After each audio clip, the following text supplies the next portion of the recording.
평범한 사람들의 비범한 삶의 이야기 팟캐스트 을들의 당나귀 귀 시즌3.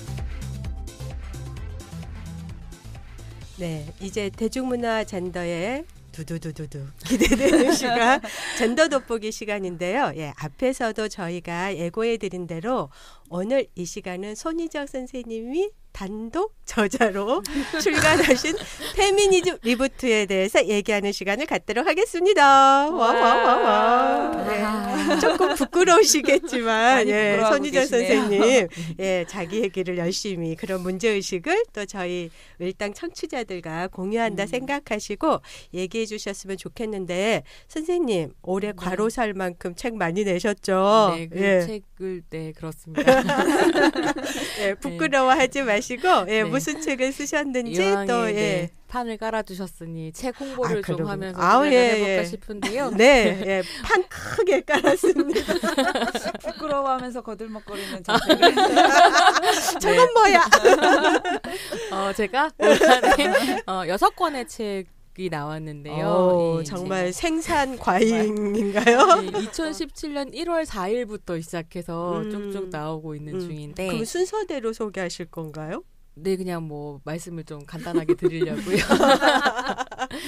일단 처음 나온 게 페미니스트 모먼트라는 책을 시작으로 이거는 이제 뭐 권기면영, 한채윤, 김옥미리, 전희경, 나영정, 저 이렇게 해서 6명의 페미니스트들이 어떻게 우리가 페미니스트가 되었는가 뭐 이런 이제 페미니스트 모먼트에 대한 이야기를 에세이 형식으로 쓴 책이었고요. 사실 저희는 이 책을 쓸 때 막 너무 많이 읽히고 막 베스트셀러가 될 줄 알고 막 이랬는데 할머니 얘기 쓰셨었죠. 네, 거기서 저희 기억나요. 할머니 제가 이야기를 읽었는데 썼었고요. 그랬는데 생각보다는 많이 팔리지는 않았고 네. 그리고 의외로 책이 어렵다고 하시는 분들이 있더라고요. 그러니까 이게 저를 제외하고 다른 분들은 다 90년대 중반부터 2000년대 초 중반 정도까지 그러니까 영 페미니스트 활동을 굉장히 활발하게 하셨던 분들이고 그 영 페미니즘 운동의 맥락을 모르시는 분들이 읽으시면 그걸 따라가는 게 좀 힘들었다 하시기도 하던데 네, 그 운동을 함께 와주셨던 분들 그리고 지금 이제 페미니즘 운동을 하시는 분들은 되게 재미있게 보시는 것 같더라고요. 근데 이제 그 책에서도 저도 약간 정체성이 이질적이어서 제 글만 좀 이질적이다라고 하는 평가를 받기도 했고요. 예, 집 얘기를 막 써가지고요. 재밌게 읽었는데. 네, 재밌었죠. 네. 감사합니다. 아유, 좋은데요? 네, 그 다음으로 나왔던 게 이제 대한민국 내페미사라는 책이었고 이거는 팟캐스트 녹음한 거를 책으로 만든 거고요. 권기면영 선생님이 90년대에서 2000년대 초반까지의 뭐라 그럴까요? 사이버 페미니즘에 대한 이야기를 해주셨다면 저는 이제 2015년 이후에 페미니즘 리부트를 준비했었던 넷상에서의 여성들의 흐름 이런 걸 얘기하면서 이제 책으로 엮어 나왔었던 여기에 이제 잘 아시는 것처럼 이비트 있는 페미니즘을 썼던 이민경 작가하고 경향신문의 박은하 기자님 모셔가지고 또 대담한 이야기가 뒤에 붙어있는 책이고요.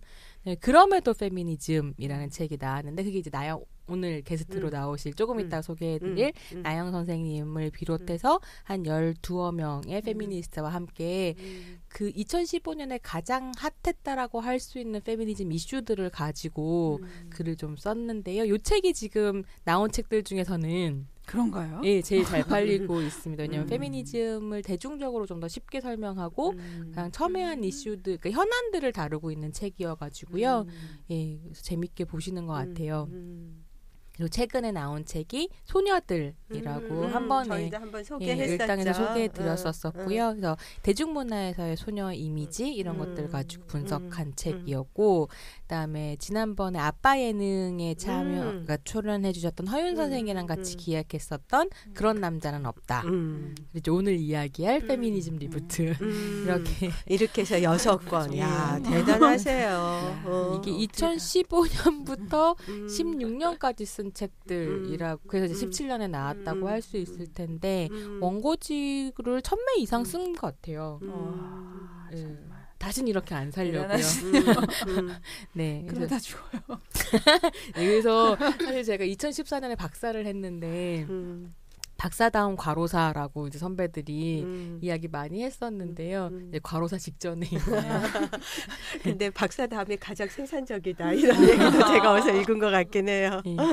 그래서 근데 이렇게 책을 이제 많이 낼 수 있었던 것 자체가 사실은 오늘 이야기할 페미니즘 리부트라고 하는 현상이라면 현상, 뭐 사건이라면 사건 덕분이라고 할 수 있을 것 같습니다.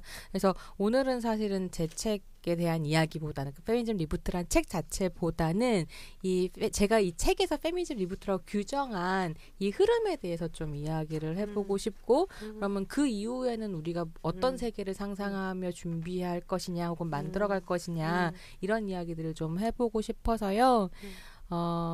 같이 이제 과로사 할 것 같은 열심히 과로하고 있는 이 페미니스트 중에 한 분인 나영 선생님을 모시고 이야기를 좀 해보고 싶습니다. 사실은 이제 뭐 농담처럼 과로사라고 얘기하지만 페미니스트들이 다 그랬었던 것 같은데 2015년에 처음에 이제 페미니즘 붐이 빵 하고 터졌을 때 저 같은 경우에는 얼마 안 갈 거라고 생각했어요. 가봐야 몇 개월.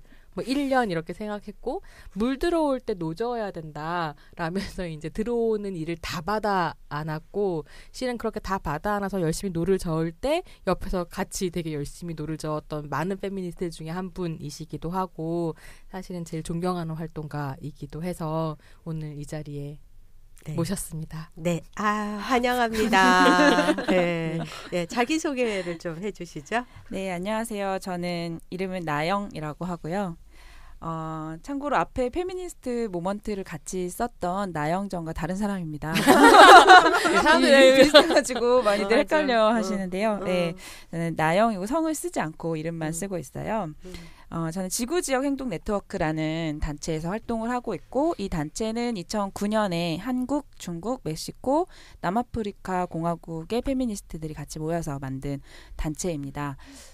남아공에 있는 단체는 이제 노동운동을 기반으로 하는데 거기서 이제 페미니즘을 가지고 이제 여성 노동자들을 함께 모아서 이제 활동을 하는 단체였고요. 근데 거기는 이제 활동가 사정으로 지금 활동이 잠시 중단돼 있고 현재는 한국, 중국, 멕시코를 중심으로 활동을 하고 있어요. 저희는 주로 정록보라 패러다임이라고 해서 페미니즘을 기반으로 하면서도 노동, 생태환경, 성의 문제를 이제 이 중에 하나 어떤 영역을 가지고 모순을 이야기하는 것이 아니라 이 노동, 생태환경, 성의 문제가 서로 연동되어 있는 것이 우리 사회의 모순이라고 인식을 하고 이걸 하나의 패러다임으로 인식을 하고 이제 여러 운동 의제와 활동을 만들어가고 있고요. 이름이 지구지역 행동 네트워크잖아요. 좀 어렵다는 얘기 듣지 않으세요? 네, 아무도 다 불러주시는 분이 별로 없어요. 그냥 지구지역 뭐 이렇게 아니면 뭐 독수리 오영제냐 뭐 이런 얘기를 하시는데 지구도 지키고 지역도 지키는 이 의미는 영어를 사실 한국어로 이렇게 만들다 보니까 이게 애매한 이름이 됐는데 글로벌하고 로컬을 이제 합성해서 글로컬이라는 개념으로 얘기를 하거든요. 그래서 이제 전 지구적으로 벌어지는 문제들에 공동으로 대응을 하면서도 사실은 그런 영향을 다 똑같이 받는 게 아니라 지역마다의 맥락에서 또 다르게 나타나잖아요. 그런 의미에서 이 함께 하고 있는 지역의 이제 페미니스트들이 각자가 각 지역의 맥락을 같이 고려하는 주체가 되면서도 공동의 이 지구적 운동의 주체가 되자 이런 의미에서 이제 그런 운동을 지향을 하고 있습니다. 네, 그리고 저희가 설립을 한 이후로 바로 다음에 2010년부터 활동가들을 위한 페미니즘 학교를 운영을 하고 있고요. 한국은 2010년부터 시작이 됐고 중국에서는 2013년부터 베이징에서 페미니즘 학교를 하고 있고 멕시코는 현재 멕시코 시티하고 치아파스 지역을 중심으로 해서 활동을 하고 있습니다. 이 지구지역 행동 네트워크의 활동이나 이런 걸 보기 위해서는 어디로 가면 좀 더 자세히 볼 수 있을까요? 지구지역 행동 네트워크에는 이제 검색을 하시면 홈페이지가 나오고요. 글로컬 액티비즘 .org를 치시면 홈페이지를 보실 수 있고 페이스북 페이지도 있어요. 지구지역 행동 네트워크 페미니즘 학교 이렇게 치시면 페이스북 페이지도 있고 트위터는 NJSF 라는 아이디로 트위터도 있고요. 주소는 동작구 사당로 16길 14. 지금 괜히 네, 질문에 3층. 네. 이게 사실 그러니까 한국의 여성 단체들이 그러니까 페미니즘 단체들이 사실 열악한 환경에서 활동을 하고 있어서 지구적 행동 네트워크도 후원 회원을 되게 열심히 모집하고 있는 중이거든요. 아유, 그래서 감사합니다. 활동에 관심을 가져주시고 후원도 해주시면 좋겠다. 네. 그래서 며칠 전에 제 친구가 결혼 10주년을 맞이하여 음. 결혼을 하면 나처럼 된다라는 걸 세상에 알릴 수 있는 단체가 어디 있냐 거기에 후원하겠다 이러셔가지고 저는 지구적 행동 네트워크를 이성의 결혼제도의 모순을 파헤치는 이런 단체로 추천하기는 했는데요. 감사합니다. 어디다가 후원을 했는지 잘 모르겠어요. 네. 여기 아니, 하셔야 되는데. 아니 왜 한국 여성 노동자회를 빼셨을까라고 얘기하려고 했는데 이성의 제도를 파헤치는 데서 깨갱하고 네. 네, 거기에 초점이 있으시다면 지구지역 행동 네트워크에 지원하시는 게 맞겠다 뭐 이런 생각했습니다.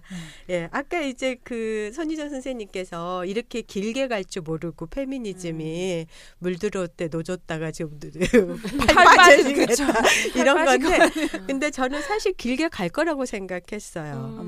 예, 왜냐하면 그동안 저희는 이제 여기 지구적 행동 네트워크는 2009년이고 네. 여성 노동자회는 굉장히 87년에 만들어진 단체인데 왜냐하면 정말 그 누적됐는데 여성들이 그 비가시화되고 네. 목소리들이 사라졌기 때문에 언제 이게 분출되지? 이게 저의 관심사였거든요. 네. 이렇게 우리가 비정규직 여성 이런 거 외치는데 이 여성들은 다 어디가 있지? 왜 이렇게 잠잠하지? 이럴 수가 없는데 분명히 어디선가는 이게 아니다고 뛰쳐나와야 되는데 그랬을 때 딱 나왔을 때 이거는 정말 그 살고자 하는 몸부림이고 단순히 먹고 사니뿐만이 아니라 누구나 이제 존엄하게 살고 싶기 때문에 그런 흐름에서 나오는 거여서 그렇게 뭐 짧게 갈 거다는 생각을 저는 해보지는 않았습니다. 예.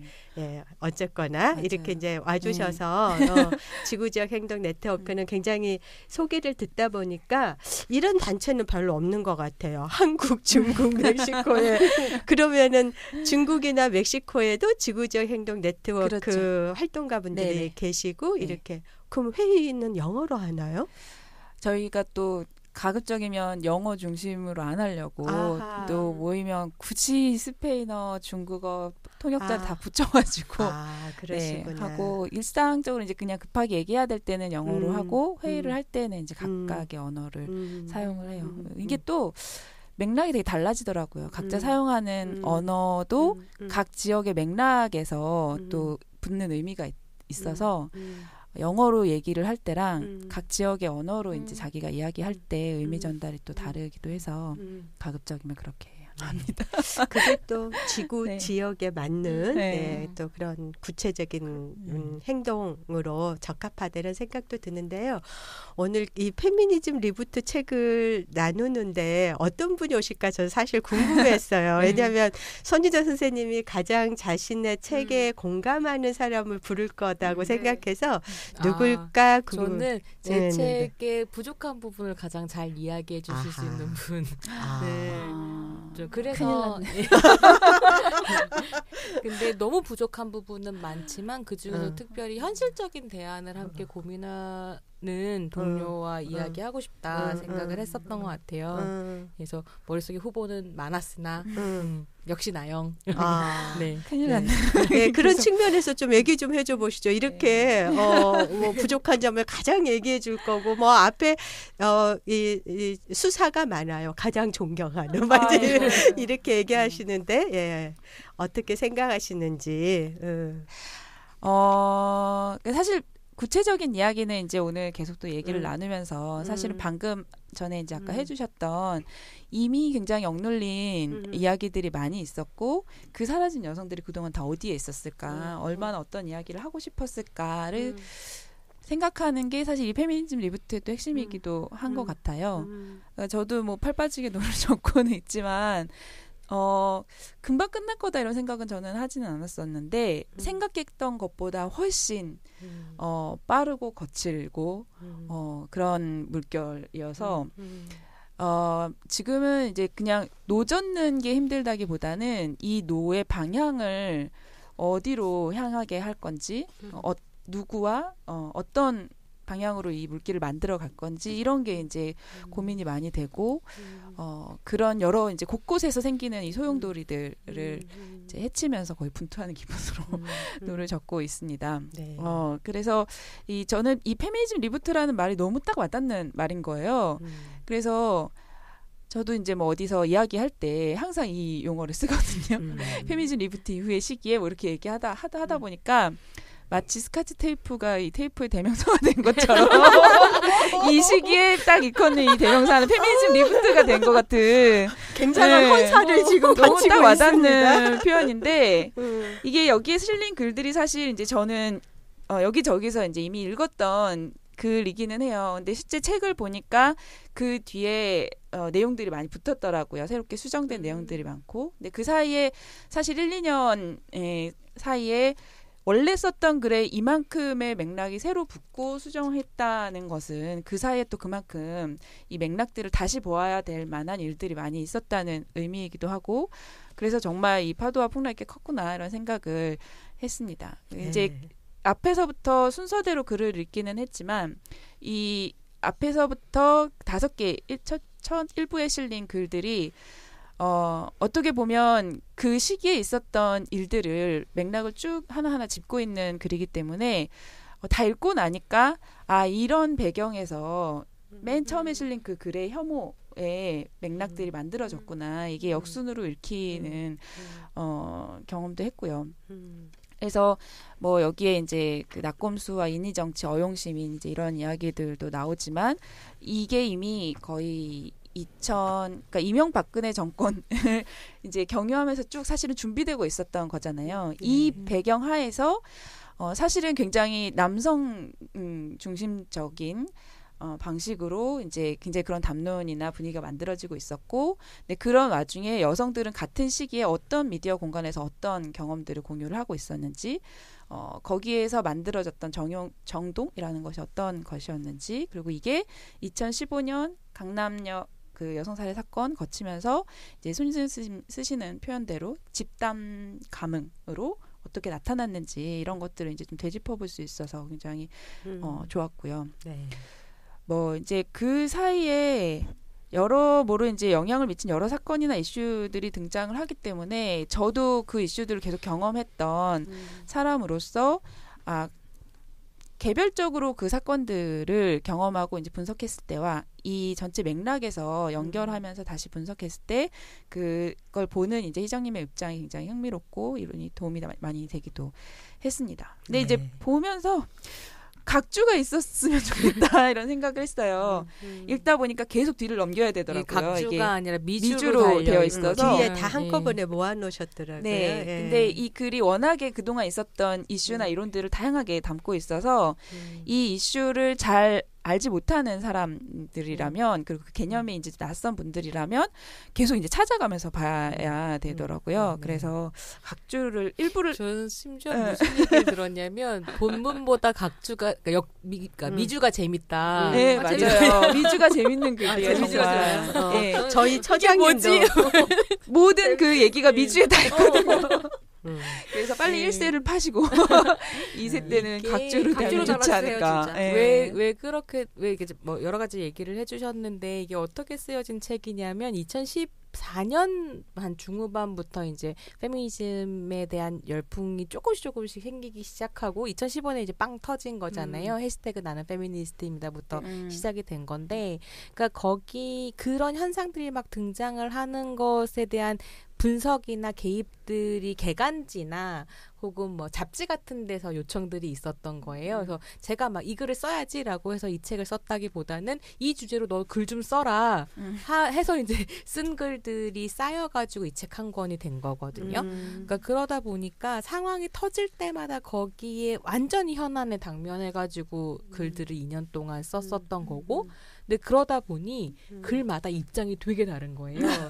처음에 이제 페미니즘 리부트라고 진단했었던 그 페미니즘 붐이 생겼을 때는 너무 신나서 또 막 이거 막 되게 좋아. 막 페미니즘이 세계를 구원할 거야. 근데 그 다음에 봤더니 막 그런 상황이 아니야. 막 페미니즘 뭘까? 막 왜 우리도 역시나 혐오의 마음을 내면화하고 있을까? 또 이랬다가 그 다음에 봤더니 그래도 일베보다는 우리가 낫잖아? 이러고 또 이제 그걸 분석하고 뭐 이런 식이어서 사실은 책 안에서 그럴까요? 태도나 입장도 동일하지 않고요. 제가 싹 보면 약간 미친년이 쓴 것 같은 느낌이 좀 들기도 하고 근데 그랬을 때 이게 뭐 원고지 한 100매, 120매 정도의 글을 써야 되는데 이걸 진단할 수 있는 이론도 필요하고 현상에 대한 분석도 필요하니까 이론이라고 하는 좀 더 큰 틀을 본문에 세부적인 사건들은 각주에 넣었던 거죠. 근데 출판사에서 이걸 묶어갖고 책으로 내려고 보니 각주가 너무 많아지면 책이 어려워 보이는 거예요. 그리고 어떤 각주는 너무 길어서 본문보다 더 많이 책 페이지 차지하면 책 모양 너무 안 예쁘고 그러니까 되게 고심하시면서 미주로 빼시더라고요. 그만큼 페미니즘이 굉장히 다양한 사건과 맞아요. 소용돌이 속에서 네. 이렇게 진행돼 왔다는 거고 또 이렇게 손희정 선생님 얘기 듣다 보니까 뭐 처음부터 서론본론 결론으로 쓴 게 아니라 그 시기 때마다 썼던 거여서 조금씩 이제 입장의 차이들은 있지만 그만큼 가장 어떤 그 시기를 읽는 것에 대한 요청 뭐 이런 거에 의해서 절박하게 쓰여졌다 이런 생각이 드는데 아까 나영 선생님 얘기에서 저는 지금 물 들어올 때 노졌는데 그 물의 흐름이 지금 매우 빠르고 거칠다. 이게 약간 지금 우리가 이 페미니즘 물결을 통과하면서 느낀 어떤 감각이 어떤 건가라고 했을 때 저도 거기 이제 상당히 동의하게 되는데 저는 이번에 이제 이게 그 명절 노동에 대해서 기사 나오는 거를 좀 이렇게 살펴봤거든요. 근데 그전에는 왜 여자들만 전 부치냐 남자들도 좀 전 부치고 도와줘라. 이 도와줘라의 방점이 있었는데 이번에는 이제 아예 그 차례상이나 이런 데 과일만 올려놓고 아예 차례의 그 근본 그 추구하고자 했던 정신, 가치가 뭐였는지 그게 왜 여성의 이 노동으로 명절 노동으로 화했는지 그래서 다시 이제 이거를 아주 그냥 근본부터 질문하면서 그냥 과일 몇 개 올려도 아무 상관없다. 그러니까 뭐라 그럴까 그 빠르고 거칠다 해서 그런 어떤 가장 전통적인 명절이라고 하는 가부장제가 이 관습적으로 유지되는 거기 핵심에 그것을 뒤흔드는 그리고 이제 뭐 그 시댁 먼저 가고 그 다음에 차가고 이것도 바람직하지가 않다 해서 막 전체가 흔들리는 느낌을 받으면서 야, 이 명절 노동에 대해서 이 정도면은 이제 내년 되면 완전히 전복되고 이렇게 그러니까 새로운 사유 체계가 자꾸 열리고 사람들에게 이게 전통이야라고 강조됐던 것들이 바뀌는 흐름을 보면서 야 페미니즘 물결이 정말 강력하다 이런 생각 저는 하면서 또 선생님 말씀하신 그런 측면에서 빠르고 거칠고 이렇게 정말 일상의 혁명을 지금 끌고 가는 가장 큰 혁명이다라는 그런 생각이 이제 또 들었고요. 또 나연 선생님에게서는 방향이 문제다. 이제 이런 얘기가 정말 공감이 돼서 제가 사실 페미니즘 리부트를 다루자라고 한 것도 제가 꼼꼼하게 처음에 읽었어요. 왜냐하면 제가 이 팟캐스트 하면서 손희정 선생님이 정말 성실하시고요. 맞아요. 정말 진지하시고요. 그렇더라고요. 2년을 했는데. 그래서 그리고 이제 저는 사실 약간 문화, 이거 완전히 이제 그 꽌충인의 그런 것일 수도 있는데 처음에는 선생님하고 팟캐스트 시작할 때는 그래도 계급 운동이지 뭐 이런 약간 박장대소. 약간은 그러니까 그거 뭐 꼭 그렇다는 게 아니라 그냥 무의식 중에 그래도 운동은 계급 운동이고 뭐 현장 활동이 중요하고 뭐 영화 평론가시라니까 그래도 우리가 문화를 잘 모르니까 열심히 배워는 봐야지 했는데 정말 선생님의 자세나 태도나 이런 게 너무 훌륭하신 거예요. 그래서 책 나온 거를 그 선생님도 이렇게 저자 사인까지 해주시고 열심히 꼼꼼히 읽었는데 그 문제의식에 정말 공감하게 됐고, 그쵸. 예, 그래서 그런 그 리부트 이후의 방향, 뭐가 리부트 됐지? 네. 그럼 리부트 안 된 건 뭐지? 그럼 방향은 뭐지? 이제 이런 것들을 왜 뭐 그런 질문들이 우리가 더 행복하게 잘 살고 싶으니까 네. 착을 받지 않고 그래서 그런 측면에서 진지하게 다뤄보고 싶다라는 생각을 제가 들었어요. 네. 그래서 사실 제가 근데 그 한번 일단 시즌 3 시작할 때 한번 말씀드렸지만 시즌 3은 안 성실하게 해보려고 그랬어요. 그래서 이렇게 대본 없이 와서 안성실이 불가능한 사람이죠. 아니 근데 저는 그렇게 할 수 있을 거라고 생각했는데 대표님이 안 성실한 거 안 되겠다. 그래서 그럼 그렇죠? 이러면서 다시 또 다시 A4 10장짜리의 이제 스크립트를 가지고. 네, 그래서 하여간 저는 되게 손희정 선생님하고 같이 하면서 많이 배우고 그냥 이 여성노동 운동에만 갇혀 있었던 생각이나 이제 이런 것들이 많이 흘러 넘치게 되는 그런 좋은 경험들을 하게 돼서 또 이제 선생님을 모시고 싶다 이제 이런 생각하게 됐었고요. 그리고 사실 계속 되게 부끄러워하면 제가 많이 배웠습니다. 그리고 이제 사실 여성 노동자 해도 그냥 그 뭐라 그러죠? 그 자기 운동 방식에 있다가 이런 페미니즘의 물결 속에서 굉장히 많은 그 대중의 흐름과 접속되면서 운동의 방식, 방향, 이제 그러니까 기존의 운동의 문법이 다 낡았구나. 이게 저의 느낌이었어요. 그때 그 강남역 여성 살해 사건을 그 전에 이제 뭐 나는 페미니스트입니다도 그렇지만 이제 거기에서 딱 정점을 찍은 거죠. 아, 기존의 운동 문법이 너무 낡았다. 이거 어떻게 혁신하지? 뭐 이런 생각이 이제 오면서 그래서 이것도 하게 된 거예요. 팟캐스트도 그런 낡은 운동의 문법을 혁신하고자 이제 시작하게 된 건데 그래서 이제 여성 노동자회도 나름대로 지구적 행동 네트워크 같은 이제 그런 굉장히 또 훌륭한 정록보라의 그런 것을 실천하는 운동 페미니즘 운동 단체도 있지만 여성 노동자 회도 또 이제 그런 흐름과 호흡하려고 굉장히 많은 노력들을 또 해오고 그래서 이제 이러한 장도 그래서 만든 건데 좀 소개도 좀 해주시죠. 우리도 좀 정록보라는 뭐 한국, 중국, 멕시코 이렇게 하고 있다. 저희는 그동안 여성노동 운동을 약간 개그적인 관점에서 진행을 해오다가 2015년도 이제 이후에 페미니즘 물결이 일면서 저희도 그 여성노동의 내용을 페미니즘 내용과 좀 통합하려는 노력들을 조금 했어요. 그래서 그 중에 하나로는 2016년에 여성운동의 역사를 좀 돌아보고 신자유주의 하에서 여성의 현실을 확인해보고 또 성평등을 위해 시행되어야 되는 정책까지 훑어보는 뭐 이런 2박 3일 수련회 같은 것도 진행을 하고 지금 그거 이후에 이제 11개 지역 여성노동자회에서는 페미니즘과 노동을 결합해서 이제 아카데미 같은 것들을 좀 진행하면서 이 대중들을 만나고 있고요. 그래서 아마도 손희정 선생님의 과로에는 저희 여성노동자의 지분이 조금 있지 않을까 하는 생각이 들기도 합니다. 여기저기서 불러주셔가지고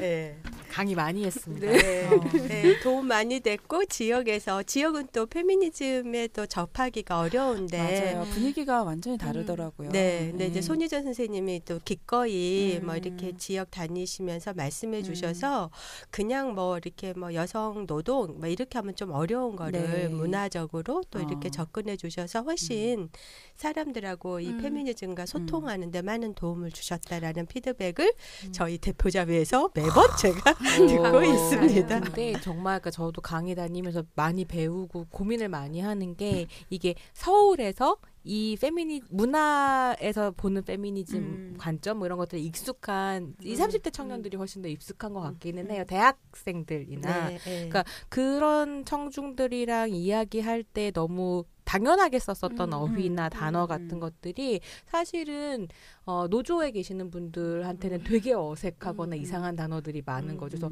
한 번은 노조에서 요청을 해줘서 강의를 하러 갔는데 강의를 하고 있는데 아무도 제 얼굴 안 보고 계속 핸드폰을 보고 계시는 거예요.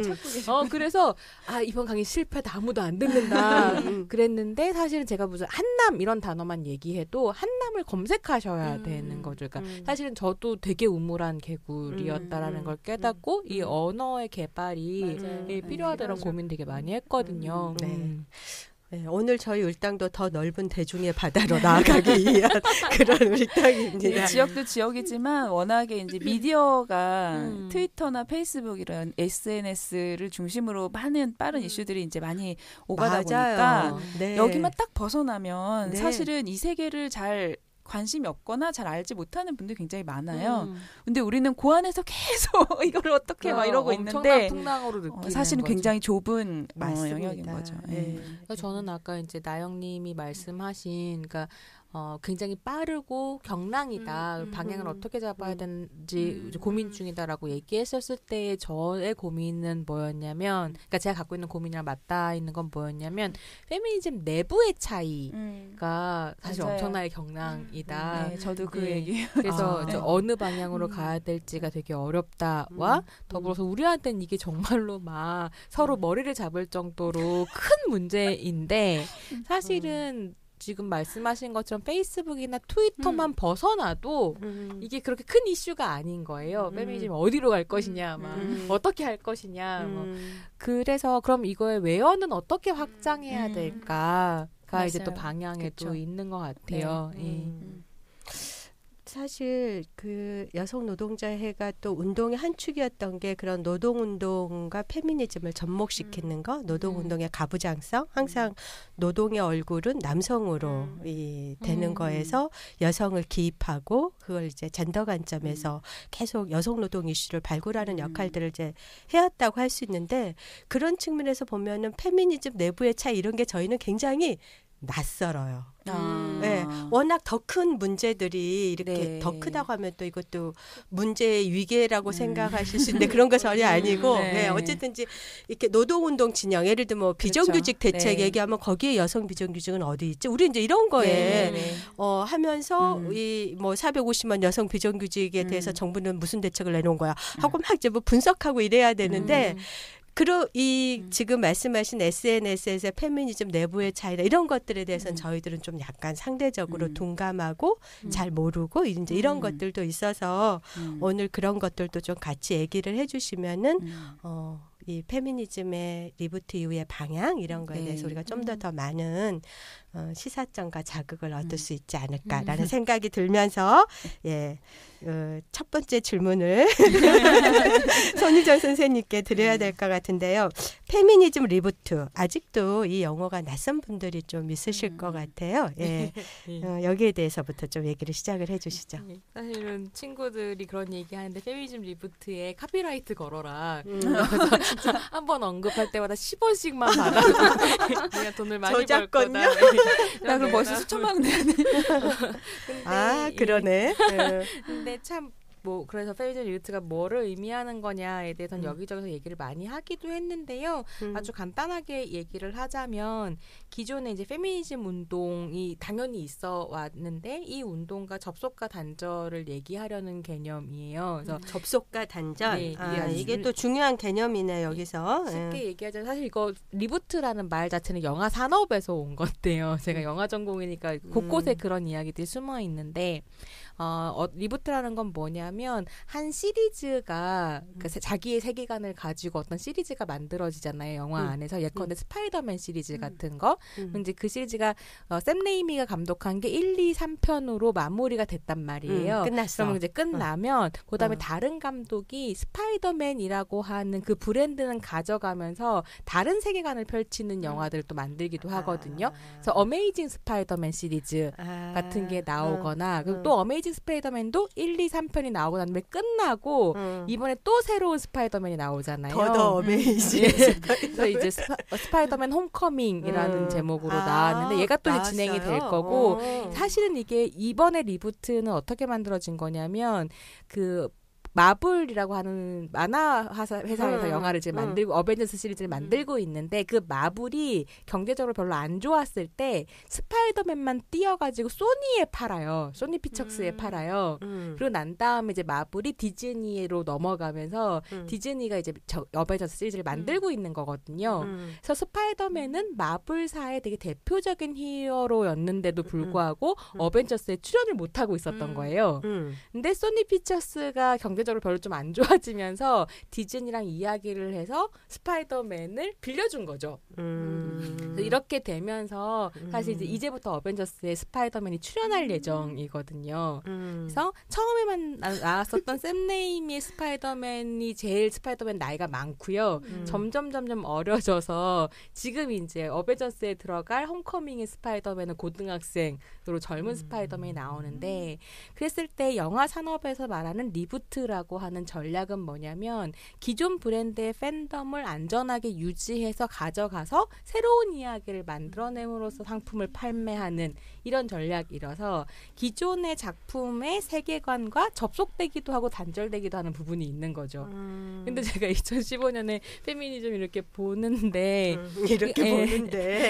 당연히 이때까지 한국에서 있었던 페미니즘의 의제들을 가지고 있지만 사실 이 페미니즘 리부트 이후의 페미니즘의 특징 중에 하나는 뿌리도 근간도 없이 등장한 것처럼 싸우는 여성들이었거든요. 그래서 우리에게는 사실 선배 없고 선생님도 없고 우리가 최초의 페미니스트이고 우리의 선배는 지난번 일당에 잠깐 얘기가 나왔지만 나혜석이다라고 하는 어떤 지워진 역사 같은 것들이 좀 있기도 했고 또 한편으로는 그러니까 어쨌건 간에 기존의 페미니스트들이 계속 해온 이야기들의 영향을 받아서 페미니즘을 얘기하고 페미니스트로 거듭나긴 했지만 이 사람들이 성장한 공간이 사실은 운동권에 의해서 만들어진 혹은 페미니스트 운동단체에서 만들어졌던 지형이었다기보다는 대중문화의 지형에서 등장을 한 부분이 있었던 거죠. 그렇죠. 그래서 사실은 페미니즘의 영향을 받았으면서도 소비 주체로서 나의 소비자의 권리를 이야기하는 것에 익숙해진 어떤 지형 안에서 나의 권리를 얘기하는 대로 나아가는 이런 지점들이 연결되어 있어서 기존의 페미니즘 운동과 접속되는 부분 그리고 단절되는 부분 그리고 그 단절은 사실은 신자유주의가 만들어낸 소비 문화에 기반하고 있는 어떤 지점이라는 의미에서 이제 페미니즘 리부트라는 개념을 썼었고요. 그러면서 쭉 그 리부트 이후에 지나온 과정을 간단하게만 훑자면 사실 모르는 분들도 계실 것 같아요. 우리한테 너무 또 익숙하지만 2015년 초에 김군희가 나는 페미니스트가 싫어요 라고 해서 이제 IS에 조인하기 위해 터키로 떠났던 데가 사실 촉발 지점이거든요. 근데 이게 좀 재미있는 것 같아요. 그러니까 페미니즘에 대한 백래시로부터 페미니즘이 다시 발흥했다라는 게 그러네요. 네, 그래서 김군희가 그렇게 가고 네이버에 이제 검색어에 페미니스트가 1위에 오르고 그 사람들이 페미니스트가 뭔데 이렇게 된 거죠. 거기에 김태훈이라는 칼럼니스트가 IS보다 더 위험한 문해아적 페미니스트라는 칼럼을 쓰면서 여성들이 페미니즘 그런 거 아니야 라고 얘기하기 시작했었던 거죠. 그래서 이제 해시태그 나는 페미니스트입니다 운동이 촉발이 됐는데 여기에서 사실 별다른 사건이 없었다면 저는 없어졌을 수도 있을 거라 생각이 들어요. 저는 대중문화를 보니까 하는 것 같아요. 근데 선생님들 말씀을 들어보니까 꼭 그렇진 않았겠다 싶은데 그 와중에 메갈리아가 탄생하게 되고요. 메르스가 된장녀들 때문에 퍼졌다라는 음해와 싸우기 위해서 여성들이 뭉치면서 2015년에 메갈리아가 탄생하고 사실은 이 메갈리아의 흐름이 페미니즘에 무관심했었던 여성들한테 좀 충격을 줬던 것 같아요. 아, 우리가 당했던 게 차별이구나. 그러면서 이제 2016년에 강남역 여성살인 사건이 터지고 이게 을당 시즌 2의 시작이었죠. 네. 그리고 이제 촘촘히 여러 가지 사건들이 있으면서 촛불광장과 페미존이 있었고 2017년에 왁싱샵 살인 사건과 각건배 사건까지 지금 이어지고 있는 상황입니다. 네. 약간 그 페미니즘 운동의 어떤 부분은 접속되어 있고 어떤 부분은 단절되어 있고 그 단절의 시기는 신자유주의 때 이렇게 대중문화 속으로 가 있으면서 소비 주체로 다시 이제 페미니스트로 이제 다시 재등장하는 흐름을 간략하게 짚어주셨는데 이제 이때 그 지구지역 행동 네트워크가 출범하고 나영 선생님 활동도 여기에 굉장히 밀접한 관련이 있었잖아요. 예, 이런 측면에서 또 이 페미니즘 리부트라고 하는 그 맥락 어떤 그런 거를 좀 짚어주시면 어떨까요? 예. 그러니까 사실 저도 그러니까 지구지역 행동 네트워크 활동도 있지만 이 한 90년대 후반부터 이제 학생 운동을 하면서 쭉 이제 단체 활동을 하고 이렇게 쭉 이어져 온 경험을 이렇게 되짚다 보면 사실 페미니즘 리부트를 우리가 흔히 2015년에 시작된 것으로 많이 이야기를 하지만 실제 왜 이런 경향이 나타났고 이 안에서 이루어지는 주된 논쟁들이 왜 이런 방향으로 가고 있는지, 여기서 이루어지고 있는 논쟁의 내용의 핵심이 뭔지, 이런 것들을 사실 파악하려다 보면 2015년이 아니라 훨씬 그 이전에 2008년 촛불 집회 때 하이힐을 신고 유모차를 끌고 나왔던 이 삼국 여성들, 카페. 그렇죠. 예. 삼국 카페가 냈던 성명, 이런 사건들이 굉장히 중요한 또 계기이기도 하고, 맞아. 아까도 잠깐 언급했고 이 책에도 나오지만 이제 나꼼수, 나는 꼼수다 팟캐스트에서 정봉주 의원에게 보냈던 비키니 응원 사진을 가지고 가슴이 터지도록 나와라 정봉주, 이걸 가지고 그때 이제 그 팟캐스트 멤버들이 했던 반응, 이걸 둘러싼 논쟁들, 그리고 더 거슬러 가면 김대중 노무현 정부 당시에 있었던 여러 변화들, 그리고 그게 실제 87년 민주항쟁 이후에 어떤 식으로 한국에서 제도적 민주주의와 그다음에 신자유주의적 변화들이 이루어졌는지, 그리고 거기서 여성들이 어떤 위치에 있었는지, 이런 맥락들을 쭉 봐야 현재의 2015년 이후 페미니즘 리부트의 맥락이 제대로 보이는 거죠. 그러니까 그런 의미에서 정말 접속과 단절이라는 것이 연결되는 것 같고, 그렇기 때문에 이게 갑자기 어떤 물길이 트였다기보다는 그동안 여기저기서 이제 사실은 보이지 않게 흐르고 있던 물길들이 만나면서 이제 막 거의 넘치도록 막혀 있다가 확 터진 느낌이에요, 저는.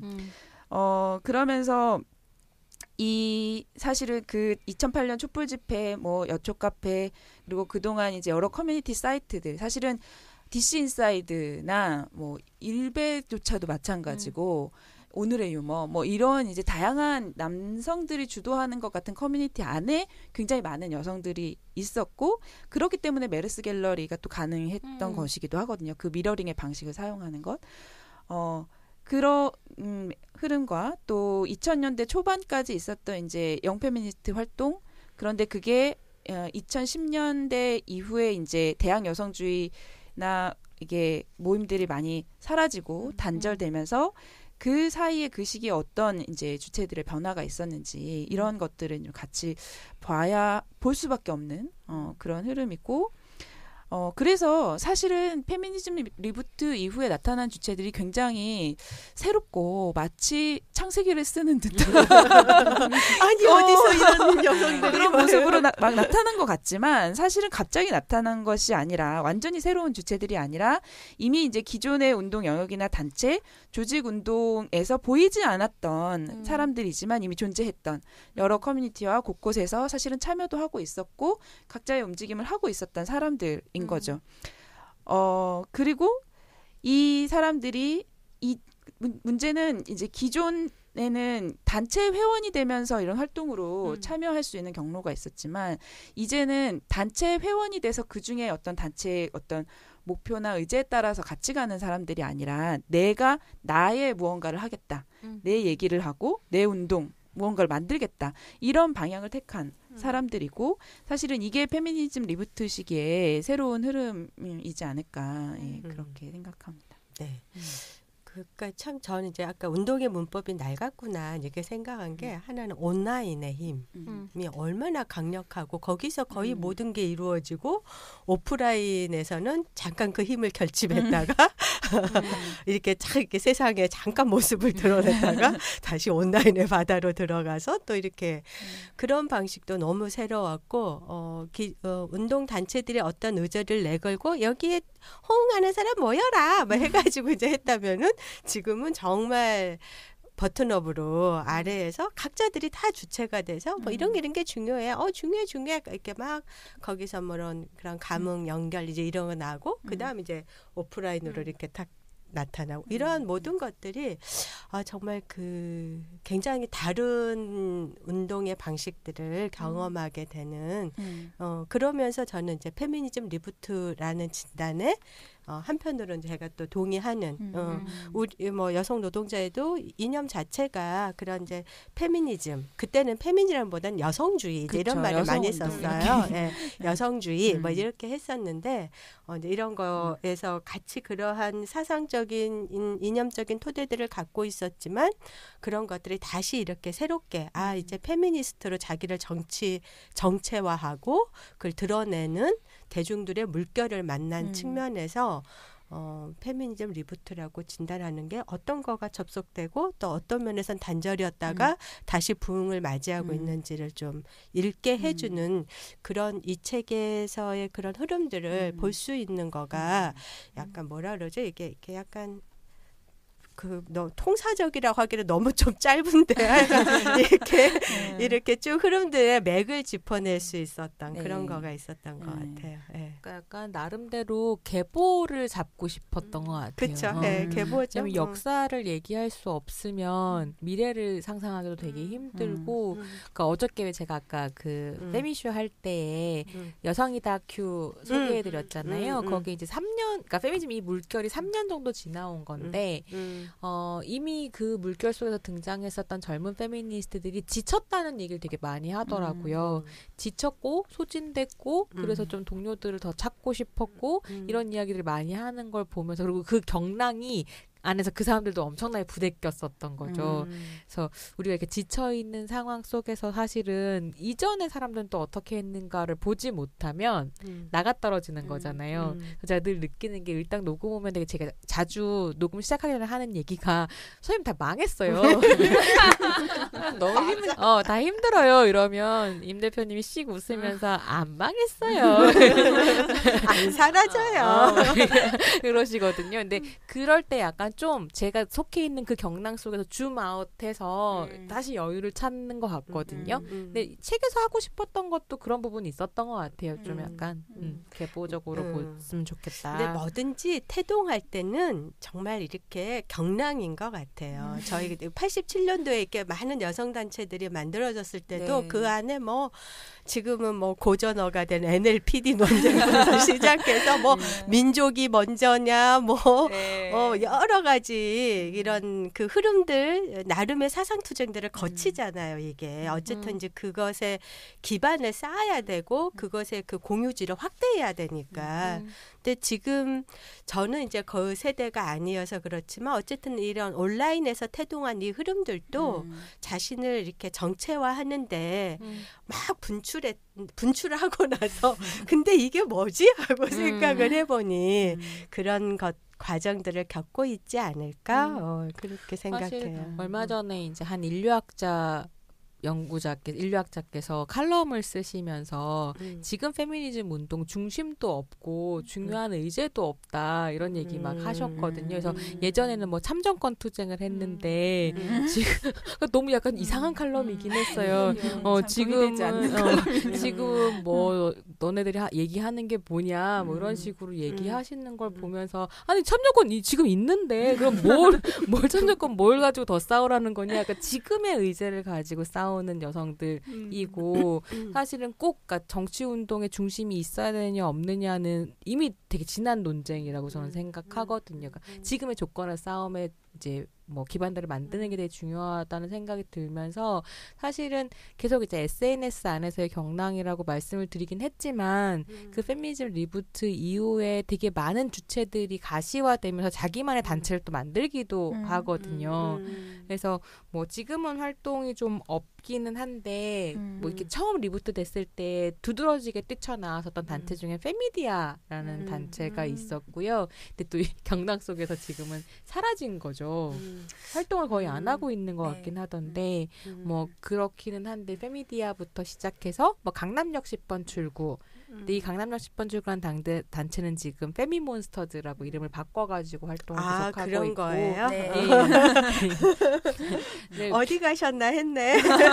이게 그러니까 강남역 10번 출구 그러니까 강남역 여성살인 사건에서 이제 등장해서 그 운동 안에 있었고 그래서 강남역 10번 출구라는 이름을 계속 가지고 오고 있었는데 외부에서 왜 당신들이 강남역 10번 출구 그러니까 그 이름과 사건을 너네 활동으로 전유하느냐라는 비판이 있기도 했고 또 본인 당사자들 같은 경우에는 부담스러웠던 거예요. 그러니까 활동을 확대해 가야 되는 부분도 있는데 그러니까 그 상징성을 자기들이 가지고 있다는 것도 부담스럽고 근데 이 상징성이 또 활동을 제약하는 부분이 있기도 하고 이러면서 페미몬스터즈라는 이름으로 바꿔서 또 활동을 계속하고 있고요. 불꽃 페미라든지 뭐 페미당당, 부산 페미 네트워크 같은 단체들이 생겼고 보니까 그런 식으로 두드러지는 단체들뿐만이 아니라 대학 안에서 여성주의 교지를 만드는 모임들이 생긴다든지 세미나들 이런 데들이 엄청 많이 생겼더라고요. 세미나 모임이 정말 많이 생겨요. 예.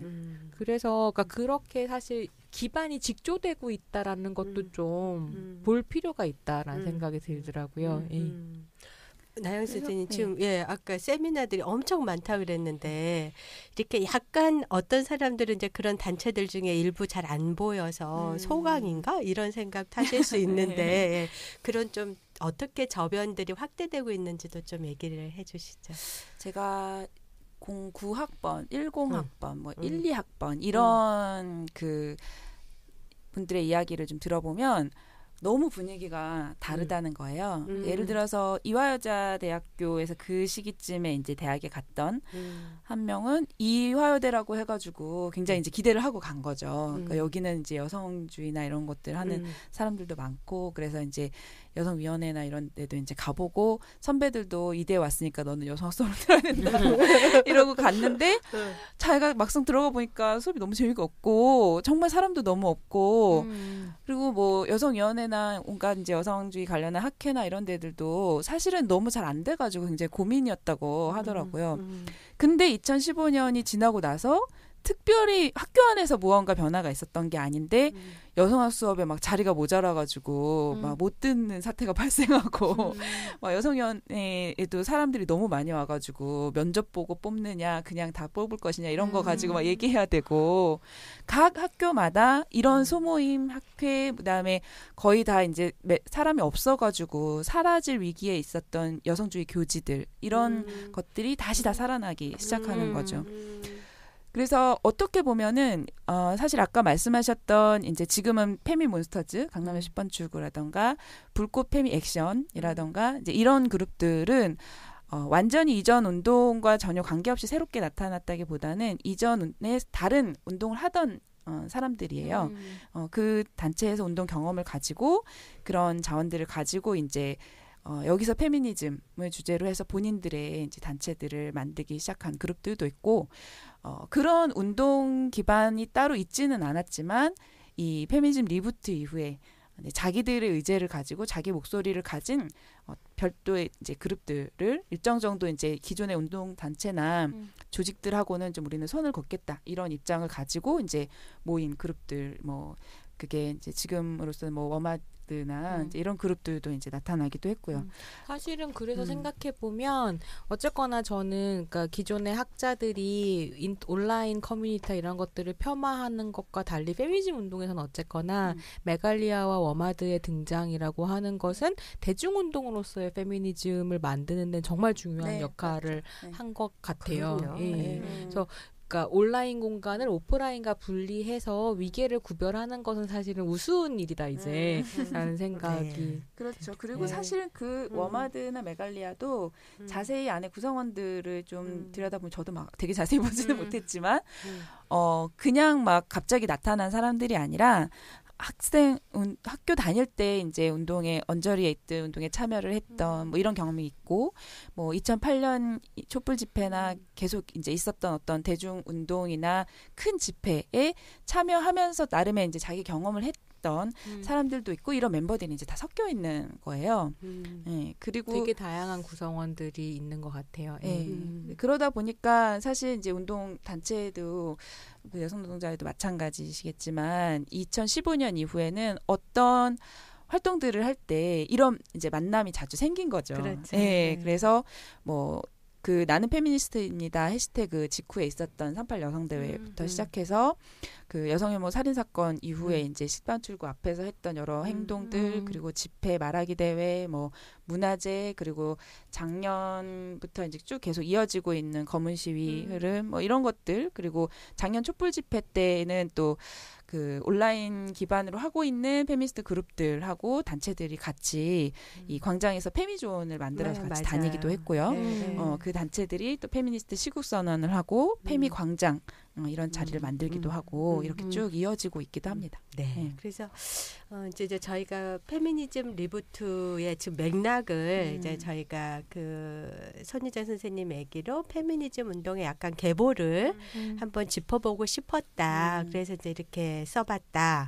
이제 말씀해 주시면서 온라인에서 그 발응했던 것이 어느 날 순간에 생긴 게 아니라 어떠한 그 역사적 흐름들과 실천들이 결합돼서 이렇게 지금 분출되고 있는가 이제 이런 얘기들을 저희들 쭉 같이 해보고 있는데 어쨌든 저는 거기에서 이제 가장 중요하다고 생각했던 거는 우리가 일상에서 경험하는 것을 공적인 공간, 뭐 거리가 됐든 어디가 됐든 거기에서 자신의 경험을 사소하다고 치부하지 않고 말할 수 있는 힘을 갖게 된 것. 그게 꼭 그전에는 운동단체들은 성명서나 어떤 이러한 정제된 언어로만 이렇게 공론장에 이렇게 끼어들어가거나 또는 이렇게 발표했던 것들을 그런 방식이 아니라 그냥 각 개인이 정말 주체가 돼서 펼칠 수 있는 어떠한 그 기반, 힘, 인파워링을 할 수 있었다라는 그런 측면이 저는 정말 희망적이라고 생각하고 정말 그게 제가 시작했던 그 여성운동하고는 매우 다른 지점에 있다라고 생각되고 그래서 정말 페미니즘이 아까 뭐 명절노동 얘기하듯이 우리의 일상과 이 민주주의 제도를 정말 변화시킬 사상이고 체계고 아마 그렇게 가지 않겠나 그런 그런 희망을 되게 희망적으로 얘기해 주셔가지고 아니 정말 저는 그렇게 생각해요. 그리고 왜냐하면 제가 이제 아까 노동운동의 가부장성 얘기하고 있는데 뭐 민주노총 이런 기존의 그 한국 사회를 움직였던 그런 운동그룹에서도 더 이상 페미니즘에 대해서 이렇게 배제하고는 자신이 얘기할 수가 없어요. 왜냐하면 이제 노동자라고 했을 때 그런 남성의 얼굴로만 얘기했을 때는 너무 많이 한계를 이 현실을 설명할 수가 없잖아요. 일단 운동을 하려면 현실을 분석해야 되는데 현실 분석이 안 되기 때문에 저는 많이들 오세요. 대세 맞습니다. 근데 이제 아까 손희 선생님께서 되게 부족한 점이 많다. 이 페미니즘 리부트가 이런 얘기 하셨거든요. 저희가 먼저 얘기하기보다는 선생님이 생각하는 그런 아니 저는 꼭 부족한 점을 얘기하고 싶진 않았는데 선생님이 보낸 스크립트에 있어요. 굳이 하겠다고. 저는 그냥 그거 건너뛰어도 되는데 있어서 그냥 얘기하는 겁니다.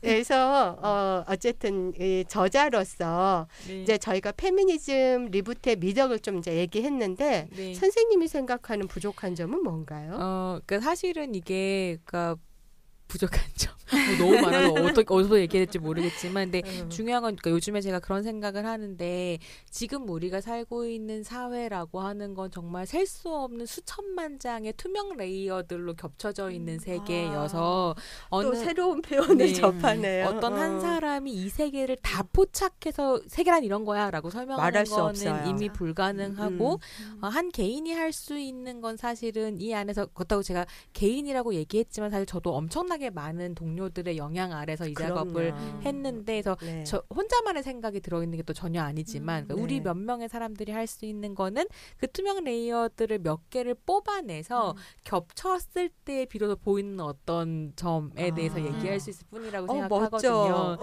그런 생각했는지. 뭐 몇 개의 레이어를 겹쳐서 보여주는. 그랬을 때 제가 겹칠 수 있었던 건 영화, 뭐 예능, 뭐 칼럼 이런 식의 대중문화의 장 그리고 인터넷에서도 제가 볼 수 있는 어떤 현상들인 거죠. 그래서 그랬을 때 그 현상들을 종합해서 이제 이 책을 쓴 건데 그랬을 때는 실제로 그러니까 제가 생각하기에 대중적으로 비가시화되었다고 생각하는 그 2000년대 중반에서 2010년대 중반까지의 실제 페미니즘 운동 혹은 여성 운동이 어떻게 흘러갔는지를 얘기할 수 없고 대중문화 안에서 여성들이 움직이는 것에 대해서만 이야기할 수 있다라는 한계가 있다고 생각했고요. 그래서 그러면서 막 제가 저는 또 사람들의 생각과 달리 영페미가 아니거든요. 그러니까 서울국제여성영화제니 네, 그러니까 학번이 90년대 학번이고 90년대 후반 학번이고 서울국제여성영화제에서 일했고 이러니까 이제 당연히 너 영페미지 하시는데 실은 저는 영페미니스트들이 열심히 활동할 때 그냥 영화관에 박혀 있었고 뭐 권기명 선생님이 내페미사에서도 얘기했었는데 천리안 같은 데서 페미니스트 동호회를 만들어서 활동하실 때 저는 이제 영화 퀴즈방에 들어가서 영화 퀴즈나 맞추고 있고 이런 사람이었거든요. 그러니까 사실은 영키방이야.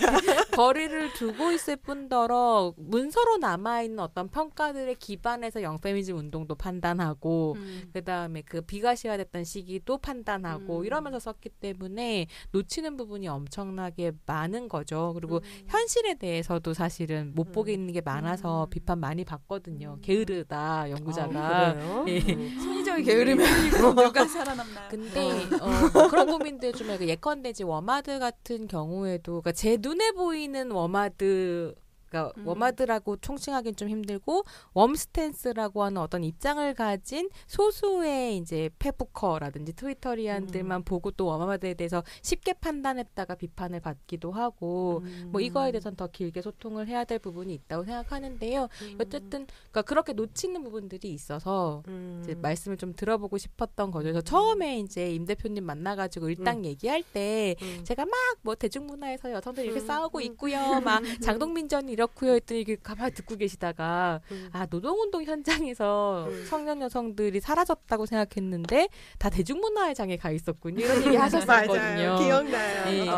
근데 그렇게 제가 막 되게 확신에 차서 이야기할 때 사실 놓쳤던 부분들 이 뭔가 얘기하고 싶다 이런 거죠. 네. 근데 이제 그 시기를 저희 여성 노동자의 활동으로 좀 비추어서 생각해 보면 저는 그 노무현 정부에서 우리 한국 사회가 일정 정도 민주화됐다. 그리고 이렇게 선진국 대열에 들어가고 이랬을 때 그 허구적 담론이 몸소리 쳐지게 싫었어요. 네. 왜냐하면 그 여성 비정규직은 확대되고 그 근로빈곤 한부모 여성 아무리 일을 해도 한부모들은 여전히 가난하고 빈곤의 얼굴은 여성의 얼굴이고 이런 것들이 수없이 그런 통계 수치로나 한국 사회의 모습으로 다 드러나는데 아무리 그렇다고 얘기해도 이 정부가 안 듣는 거예요. 이 노무현 정부에서 또는 뭐 돌봄 노동자, 가사 노동자는 노동권이 없습니다. 이런 얘기해도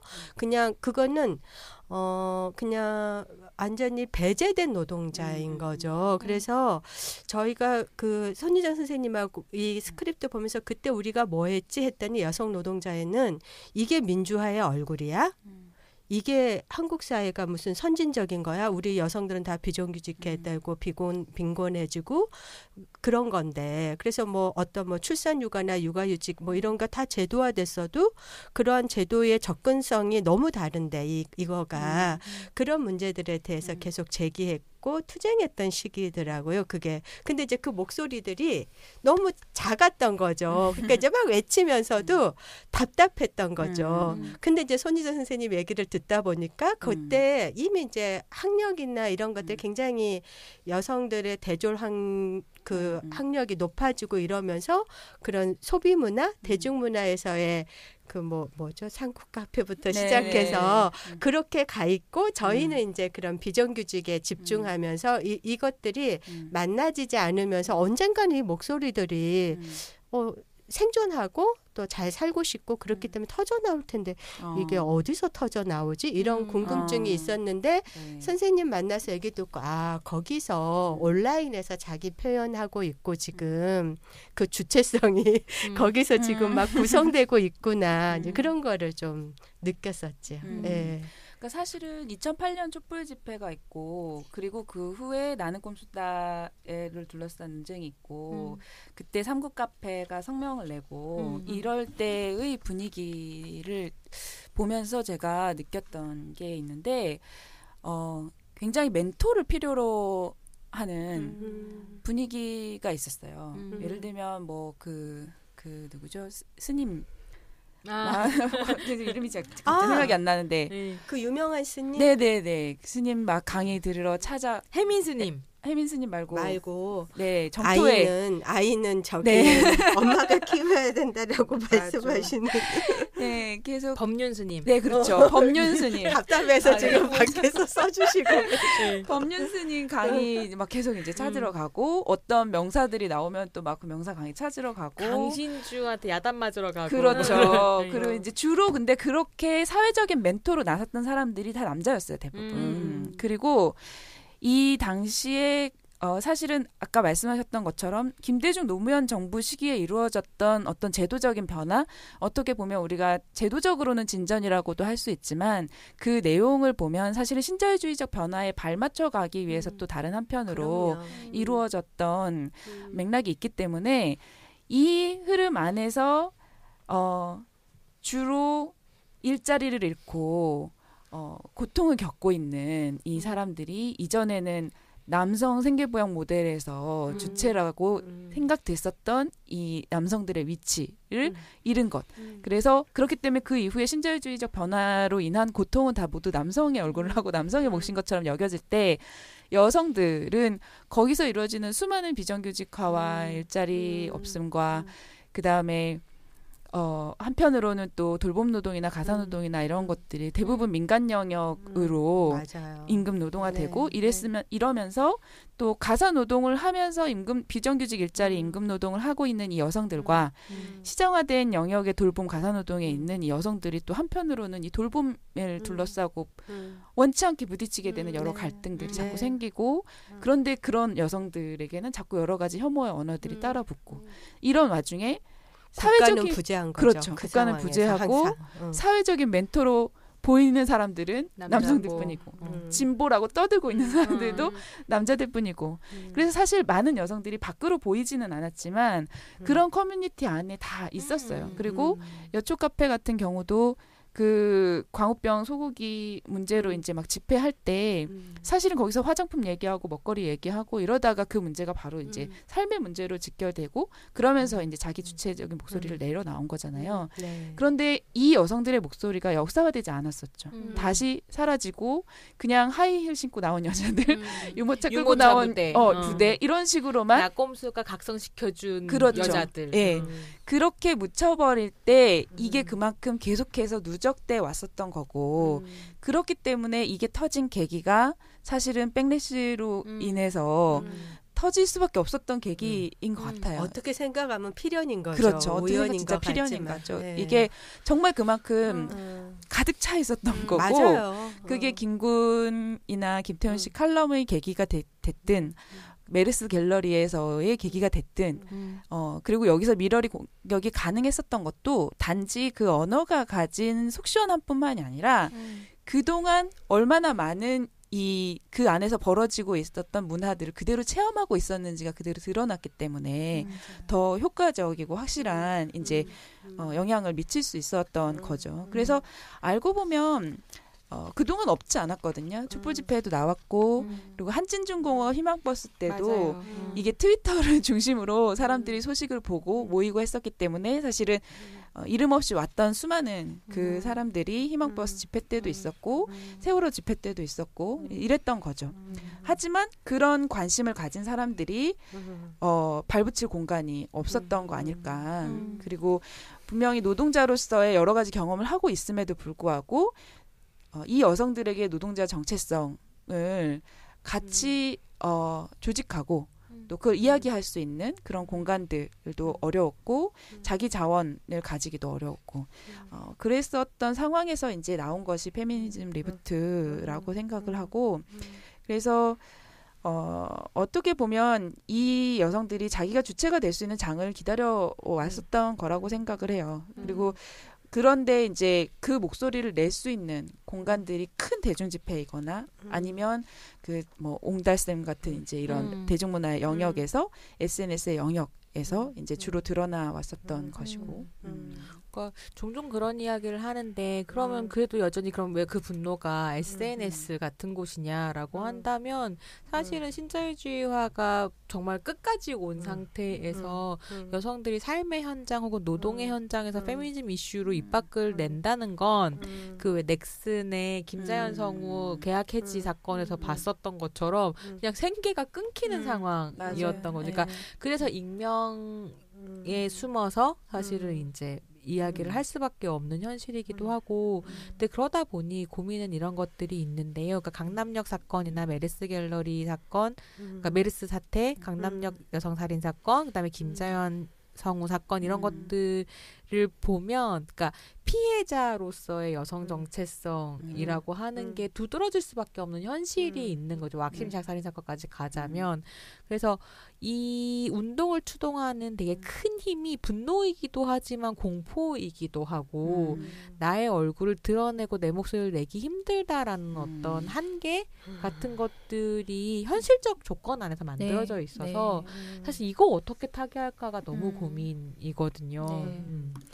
정말 저도 이제 좀 저희가 이제 벌써 한 시간이 좀 넘었는데 이제 약간 마무리 이제 해야 될 시점이기도 한데 벌써요. 근데 이제 거기서 제가 생각할 때 그 선생님께서 앞에 혐오에 대해서 분석을 하잖아요. 혐오라는 정동에 대해서. 근데 이제 전 약간 그 선생님이 쓰신 글에서 어떤 그 주체의 동학이 혐오라는 거에 대해서 이 혐오라는 것을 혐오라는 정동을 읽는 맥락을 이제 쭉 그 앞에 쓰셨잖아요. 근데 이제 지금 말씀하신 거하고 연결이 되는 것 같아요. 이렇게 자신이 어떤 움직임의 주체로 되는 그 어떤 정동이죠. 뭐 정서만이 아니니까 움직이게 하는 그런 동학이니까. 근데 그게 지금 분노와 공포이자 익명성의 한계라고 하는 것을 갖고 있다. 그럼 이제 이것을 뛰어넘을 수 있는 여기에서만 머무르지 않는 것은 또 이제 무엇일까? 저도 다 읽고 나서 가장 들었던 고민은 그거예요. 그럼 이제 그게 무엇이어야 될까? 그게 거기에서 저는 페미니즘의 어떤 미래나 전망이 나올 수 있고 그런 혐오라는 정서라고 하는 것은 공동체를 파괴할 수밖에 없는 이제 그런 거여서 그거 근데 공동체 없이는 살 수가 없잖아요. 거기 책에서도 곁이 중요하다 이런 얘기 하시는 것처럼 그거를 넘어서기 위해서는 어떤 것들을 우리가 가졌을 때 이게 정말 이게 저항에서 생산으로 축제로 이렇게 나아갈 수 있을까? 이런 고민들이 저는 되고 저도 거기에 대해서는 이게 뭐여야 될지 매우 추상적인 얘기를 할 수도 없는 거고 좀 고민이 되는 지점인 것 같아서 그 선생님의 그 질문을 가지고 좀 얘기해 보면서 페미니즘의 전망이나 어떤 우리가 다른 세상을 꿈꾸는 거잖아요. 지금의 이런 질서가 아닌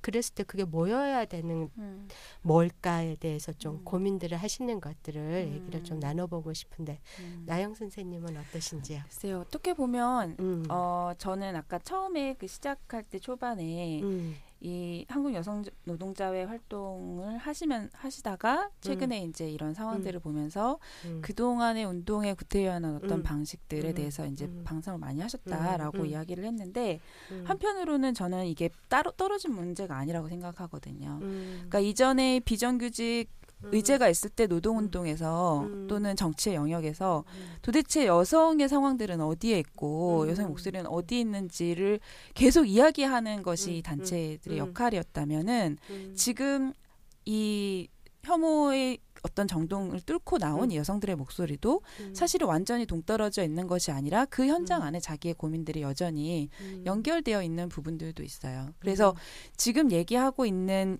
주제들이 대부분 그냥 일상이나 어떤 문화와 관련된 것과 같아 보일지라도 사실은 그 이야기들 안에서 결국은 어떻게 나의 노동 환경과 생활 환경과 그리고 일상의 어떤 차별이나 이것들을 만들어내는 구조가 어떻게 연결되어 있는지를 이제 얘기하지 않으면 사실은 굉장히 산계된 방향으로 갈 수밖에 없지 않나. 어떻게 보면 신자유주의가 되게 막 삶에 있어서만 각자 도생의 삶을 만들어낸 것이 아니라 그 시기에 있었던 제도적 영역에서의 변화들이 한편으로는 마치 운동이 각자의 권리를 가지고 이 제도적 영역에서 무엇을 따낼 수 있는지를 가지고 경합하는 것처럼 인식되어 온 과정이 지난 한 길게 보면 20년, 짧게 보면 10여 년의 과정이기도 했다고 생각하고 그 과정 안에 있었던 여성들이 이제 지금 목소리를 내기 시작할 때 이게 또다시 권리들이 경합하고 거기서 어떤 특정 그룹들의 권리를 굉장히 배타적으로 쟁취해야 되는 것으로 상상되는 이상 사실은 모처럼 만들어낸 이 물결이 어떤 결과들을 모아내지 못하고 사라져버리지는 않을까 이런 불안도 저는 있는 거죠. 그래서 맞아요. 기왕이면 이게 정말 여성으로서 설정되는 특정한 어떤 그룹 그리고 이 그룹도 굉장히 아주 좁게 상상되는 이것을 넘어서서 이 안에서 이 여성들에게 주어지는 노동의 조건이라는 것이 이 사회의 노동의 구조와 어떻게 연결되어 있는지 정상성이나 효율성을 추구하는 비장애인 중심의 어떤 구조들과 또 어떻게 얘기가 닿을 수 있는지 이런 얘기들을 같이 연결을 시켜가야 이 페미니즘 리부트 시기에 터져 나온 이 목소리들이 의미 있는 얘기들로 좀 남을 수 있지 않을까. 요새는 그런 고민이 좀 많이 들어요. 권리들의 경합 이제 이런 말씀하셨는데 한 가지 조금 이제 제가 정리를 했던 거는 약간 그 말은 이제 그 이슈 경쟁 같은 거라고 얘기할 수도 있을 것 같아요. 그 권리라고 하는 건 어떤 것들이 이슈가 공론장에서 힘을 얻고 그래서 좀 더 제도적인 거에 접근하고 어떤 정치적 해결이든 그런 권력을 획득해 나가는 그래서 이제 그런 제가 이제 만나는 자리에서는 여러 만나는 자리 이슈 경쟁은 이제 더 이상 우리가 하지 말고 좀 더 교차적으로 여성의 현실을 이해하고 뭐 하여간 뭐 이제 그건 이제 남성 노동자들한테도 얘기하는 건데 뭐 약간 페미니스트 되기, 장애인 되기, 퀴어 되기 이런 것 속에서 그게 굉장한 간극이 있고 사실 그건 너무 어려운 거잖아요. 남자가 페미니스트 되기라는 것도 어렵고 제가 장애인 되기라는 것도 너무 어려운데 어쨌든 그걸 상상하고 이러한 것이 되어야 우리 사회의 근간을 흔들 수 있는 어떤 그런 힘을 뭐 우리가 효율성 그러면 장애인으로 한번 살아보면은 그 효율성을 어떻게 사고할지 좀 질문해 볼 수 있을 것 같고 뭐 이제 이런 것들을 해야지 이 세계의 어떤 다른 세계를 상상할 수 있는 자기 힘이 생길 것 같다. 이런 얘기들은 이제 제가 생각하고 또 뭐 노력은 좀 하려고 하는데 이제 그렇지만 그게 너무 어떤 이렇게 현실 지형에서는 참 어려운 것 같아요. 이게 어쨌든 이게 짜여진 질서라는 거가 있고 거기에서 힘들이 경합하고 있는 거여서 나는 그렇게 막 얘기하고 다니지만 참 어렵다 이런 생각들은 하고 있는데 근데 이제 거기서 이걸 넘어서지 못하면 다시 그런 신자유주의적인 질서나 담론에 이 철학적 기반 자체가 포획돼 버리는 거거든요. 그러면 다시 또 힘을 잃어버리고 그러니까 그런 것들은 항상 고민되는 지점인 것도 같아요. 그러니까 뭐 권리로 이야기가 그러니까 권리 쟁취의 문제로 수렴되는 것도 경계하고 뭐 이슈 경쟁도 아니고 뭐 이런 것들을 이제 현실 지형에서 얘기하신다면 제가 그러니까 개념 안에서 설명을 좀 하자면 그러니까 왜 혐오인가라는 질문들이 계속 나오거든요. 그러니까 사실 감정들은 다 있는데 신자유주의 시대라고 해서 다 있는데 왜 굳이 막 어떤 태도나 이런 것을 차별이나 폭력이라고 말하지 않고 혐오라고 하는 문화적이고 감정적인 층위로 얘기해서 모두 다 혐오에 대해서만 이제 떠드는 거죠. 그래서 혐오에 대해서 떠들기 때문에 사실은 현실 운동이 조직되지 못하게 하는 거 아니냐. 그래서 혐오의 과잉 담론화다.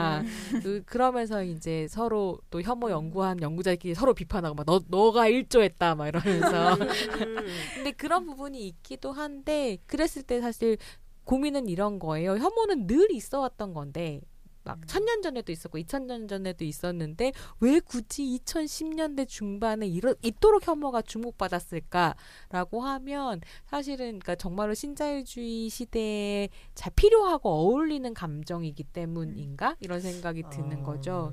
왜냐하면 증오나 분노 같은 거, 그러니까 증오는 또 다른 얘기지만 분노 같은 건 어쨌든 연대하고 뭉치고 막 같이 분노하고 이런 게 가능한 감정이라고 한다면 혐오는 가장 빠르게 차이를 찾아내서 배제해버리려는 감정이기 때문에 사실은 뭐라 그럴까요? 개토화를 만들어내거나 아니면 개개인적으로 파편화를 만들어내는 감정이라는 거죠. 근데 고민은 이런 거인 것 같아요. 그러니까 내가 혐오당해서 배제당하고 차별당했었던 것과 싸우기 위해서 그래서 그렇게 그 싸움을 위해 우리를 뭉쳐내려고 할 때 또 혐오를 활용하게 되는 것이 사실은 신자유주의 사회를 살아가고 있는 운동의 한계이기도 한 것 같거든요. 그러니까 뭐 페미니즘이 그럴 수도 있고 그래서 딱 어떻게 고정된 어떤 정체성 안에 있는 사람이 아니면 배제하고 미워함으로써 우리를 결집해내려고 한다든가 아니면 인위 정치에 스스로를 진보라고 생각하는 문재인 대통령의 극렬 지지자들 우리는 문바라고 얘기하지만 그러니까 그분들이 하고 있는 정치도 어떻게 보면 혐오 정치인 것 같거든요. 근데 또 그렇게 얘기하기에는 어떤 진보적인 지향점을 갖고 있기 때문에 퉁쳐버릴 수 없는 지점이 또 같이 있는 거죠. 그런 모순들을 계속 고민하게 되는 것 같아요.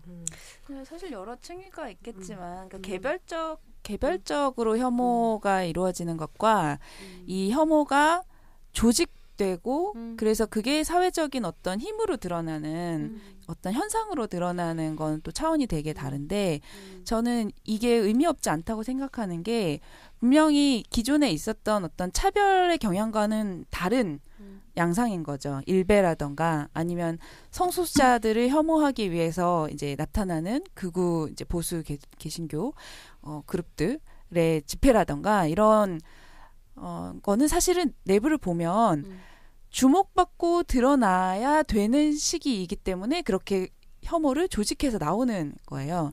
보수 개신교들 같은 경우는 한국 개신교의 위기의식을 느끼고 시대적 변화에 따라서 위기의식을 느끼고 혐오를 조직하는 방식으로 자신들의 정치적 목소리를 집단으로 드러내는 방식으로 나온 거고 일베 역시도 그런 비슷한 맥락에 있다고 보는 것이 사실은 어떤 종류의 이제 위기에 처해 있다라고 느꼈을 때 그것이 뭐 남성이 얼굴을 한 청년 남론이든 간에 이런 식의 내용들이 하나의 어떤 내용으로 혐오를 조직하기 위한 내용으로 뭉쳐지고 그게 집단화돼서 드러났던 모습이 우리가 주목했던 혐오의 양상들인 거죠. 근데 이 책에서도 저는 희정욱 쌤이 그런 부분을 지적을 했다고 생각하는데 이게 단지 일베나 보수 개신교의 모습뿐만이 아니라 우리가 결국 앞으로 나아가야 될 운동의 방향을 각자의 권리가 서로 충돌하는 그래서 누군가에 비해서 내가 이런 권리들을 받아내야 되고 아니면 그런 집단적 정체성만을 중심으로 해가지고 이 권리가 먼저 쟁취될 것이냐 아니면 남이 이만큼 권리가 쟁취될 때 우리 권리는 어디 있을 거냐 여기에 집중하는 이상 사실은 비슷한 양상을 계속 가지고 갈 수밖에 없다. 층위는 다를지라도 그런 부분이 이제 저도 우려가 되는 지점이고 희정쌤 글을 읽으면서 되게 동의가 됐던 지점이기도 해요. 사실 뭐 우리가 장애인이 되기는 어렵죠. 장애인 뭐뭐 되기 이런 얘기를 많이 하지만 내가 사실 장애인과 나를 분리시켜 놓고 생각하는 이상 내가 저 장애인을 똑같이 느낄 수 없고 그거는 쉽지 않은 일이에요. 하지만 장애인을 차별하는 이 사회적 구조가 사실은 나한테 어떤 영향을 미치고 있는지 그러니까 어떤 식의 몸이 효율적이고 우리가 어떻게 몸을 관리해야 되고 그런 사람들만이 이 사회에서 어떻게 일자리를 얻고 누구를 돌볼 수 있고 무슨 역할을 할 수 있고 그런 사람들만이 시민의 자격을 얻을 수 있다라고 얘기하는 구조가 사실은 장애인의 차별을 만들어내는 구조인 거잖아요. 그 구조 안에 있는 건 어떤 특정한 우리가 상상하는 모습의 장애인 그룹이 아니라 결국 우리 모두예요. 그런 부분들을 같이 좀 닿아야 새로운 방향의 어떤 물길들이 다시 만들어질 수 있을 거라고 생각하거든요. 최근에 사실 그런 어떤 혐오의 정동들을 이 페미니즘 리부트 이후에 페미니스트 그룹들 안에서도 그 논쟁들 사이에서도 발견하게 되기 때문에 이런 고민이 더 많이 되는 것 같아요. 그러니까 사실은 좀 더 인식론전으로 얘기하자면 근본적으로 장애인, 비장애인, 성소수자, 뭐 성다수자, 여성, 남성이라고 나눠지는 기준 자체를 질문하지 않으면 안 된다고 생각하고 저는 그 되기라고 하는 철학적인 개념도 뭐라 그럴까 1세기 서구 프랑스 남성 철학자가 만든 어떤 되게 여자 되기 이런 말을 하는데 그랬을 때 여자 되기란 말 자체가 여자라고 하는 어떤 정체성을 가진 사람들을 상상하고 타자화시키고 하는 과정이 저는 있다라고 생각하거든요. 왜 자기가 여자가 아니라고 그렇게 단언할 수 있는가 이런 질문들. 사실 저는 페미니즘의 질문은 그런 아주 근본적인 질문이라고 생각을 해서 예. 근데 이런 이야기들을 대중적으로 설명하는 건 사실 되게 어려운 일이기도 해서 고민이 좀 되는 부분이 있습니다. 그런 이분법 자체에 대해서 좀 질문을 하고 다시 좀 이렇게 다른 세상은 좀 어떠한 기반에서 우리가 출발해야 되는지에 대해서 좀 더 서로가 이거는 뭐 빨리 답을 내는 게 중요한 게 아니고 또 이거다라고 막 빨리 뭘 대체하는 게 중요한 게 아니고 그리고 이게 삶의 철학이기 때문에 많이 생각하고 질문하고 얘기해보고 이제 그래야 될 것 같다. 이런 지금 두 분의 대화를 들으면서 이제 그런 생각이 드는데 어쨌든지 그런 혐오라는 거가 굉장히 집단적으로 생산이 되지만 또 개인적으로도 그게 어떤 개인의 어떤 정동으로 이게 힘을 갖게 되는 이것을 계속 가는 거가 아니라 이제 이것이 어떤 변화가 이제 필요한 거니까 그런 변화를 어떻게 가져올 건가 하는 거는 저는 계속 우리가 질문을 좀 던져야 되고 우리가 뭐 혐오를 찬양하는 거 아니고 뭐 우리가 남성을 혐오하거나 여성을 혐오하거나 이런 거를 하는 게 아니니까 그런 힘들이 뭘까 누구나 다 뭐 이렇게 모멸감을 갖고 수치심을 갖고 이런 게 원하지 않는다면은 그게 뭐 해야 되는지에 대해서 좀 더 깊이 있는 질문이 좀 필요하다 이런 생각이 저는 좀 드네요. 그렇죠. 종종 그런 얘기를 이제 많이 하는데 예전에 그 장애인 분들이 이동권 투쟁 막 처음 시작하면서 지하철 선로 점검했을 때 제가 그 현장에 있었거든요. 근데 휠체어를 이제 다 선로 위에 내리고 서로 목에 이제 사다리를 걸고 막 쇠사슬을 걸고 이러고 지하철 앞을 딱 막았는데 그 앞에 이제 그 역 승강장에 있던 그 할아버지 분들이 엄청나게 욕을 하시는 거예요. 그쵸. 장애인들이 국가가 주는 돈 가지고 먹고 살면 됐지 뭐 여기 나와가지고 제가 이렇게 순화해서 얘기하는 거예요. 시민의 발길을 막냐 막 이런 식의 얘기를 하시는데 사실은 그때 막 그 욕설을 했던 이 노인분들의 정서에는 너네만 힘드냐 너네는 국가가 사회에 하는 일도 없으면서 국가가 주는 돈을 가지고 먹고 살면서 뭐 이게 사실은 그분들이 생각할 때 지하철에 그 엘리베이터가 설치되는 건 장애인을 위한 특혜로서 보였던 거죠. 그런데 실제로 장애인 엘리베이터가 설치되고 나서 어때요? 이 엘리베이터는 정말 많은 사람들이 이용하잖아요. 특히 노인분들 정말 많이 이용하시고 뭐 유모차 끌고 간 사람도 이용하고 여행 갈 때 짐 무거운 사람 뭐 지하철로 킥 옮기는 분들 뭐 이런 분들 다 이용을 한단 말이에요. 지금 막 논쟁이 되고 있는 화장실 문제도 마찬가지인데 이게 그냥 성중립 화장실이라고만 상상했을 때 마치 무슨 여성의 공간에 남성의 모습을 했는데 트랜스젠더가 들어오고 뭐 이래서 위험하고 이런 식의 모습으로 상상되는 것이 아니라 그 화장실 자체가 어떻게 더 많은 사람들의 이 같이 이용할 수 있는 공간이 될 것인가 그런 얘기들을 해가면서 지금은 뭐 그 안에 더 편하게 기저귀를 갈 수 있는 시설도 있고 그래서 가족이 같이 들어갈 수도 있고 이런 식의 어떤 화장실 공간을 계속해서 생각하게 되잖아요. 이런 게 바로 우리가 권리를 경합하지 않고 같이 놓여있는 우리 상황들을 같이 연결해서 인식하고 새로운 대안들을 만들어낼 수 있는 방향인 것 같아요. 네. 저는 요즘에 이렇게 막 이야기를 할 때마다 늘 이렇게 얘기하는 게 플러스의 운동을 상상해야 되는데, 그러니까 계속 이 사람은 조건이 되지 않아. 아웃 해가지고 입지를 최소한으로 만드는 마이너스의 운동이 아니라 해서 마치 응축된 에센스가 하나 딱 떨어지는 것처럼 이런 게 아니라 계속 희석시키는 플러스의 운동을 했으면 좋겠다고 생각이 되고, 그랬을 때 한 가지 이제 요즘에 생각하는 건 입장이 다른 사람이 등장하면 그건 저도 그럴 수도 있다고 생각하는데 상대방이 절멸할 때까지 싸운다. 그러니까 이게 한국 영화에서 요즘에 드러나는 상상력이거든요. 절멸의 상상력. 서로 마주보고 다 죽을 때까지 총을 쏘는 거예요.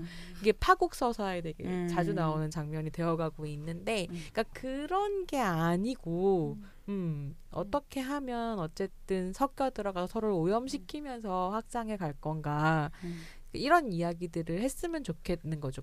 현실적으로는 너무 불가능한데? 이러면 말이라도 좀 아름다운 말을 상상력을 좀 만들자. 네. 인파워링 아까 얘기하셨지만 진짜 계속 이렇게 가게 되면 인파워링이 오히려 안 돼요. 계속 괴롭기만 하죠.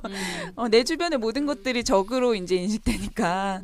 근데 물론 현실적인 조건이라는 걸 무시할 수는 없지만 우리가 인파워링이 가능하려면 서로 연결되는 얘기를 찾을수록 더 많은 인파워링이 가능해지잖아요. 좀 그런 분위기가 더 됐으면 좋겠다. 네.